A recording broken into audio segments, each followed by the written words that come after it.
Նինոց մարզադպրոցի պատանի ֆուտբոլիստների համար տարին սկսվել է հաջողություններով։ Տարածաշրջանային խաղերին նրանք արդեն երկրորդ անգամ են զբաղեցնում են առաջին հորիզոնականը։ Իրենց տպավորություններով ու ունեցած հաջողություններով մեզ հետ կիսվեցին մարզիկները։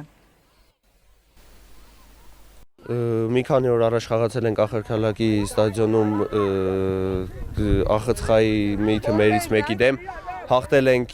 5-1 հաշվով, խաղը շատ լավ էր, մեր արդյունքի հասանք, մեր թիմակիցները շատ ուրախ են եւ գոհ էին, որ խաղը տեղի ունեցավ։ Ախալքալաքում, որ խաղացինք, այդ խաղը այդքան էլ դժվար չէր, քանի որ մենք այդ ԱԽՑԽ-ի թիմի հետ միշտ խաղացել ենք եւ միշտ էլ հաղթել ենք։ Հիմնականում մենք միակ խնդիրը այն էր, որ դաշտում լարվում էին երեխաները եւ չէին հասկանում մեկը մյուսին։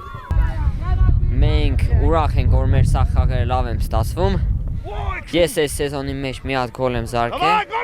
Շատ լավ տպավորություն է, որովհետեւ մենք մեր սաղ խաղերը հաղթել ենք։ Ներկայ տարեշրջանում առաջին տեղ ենք։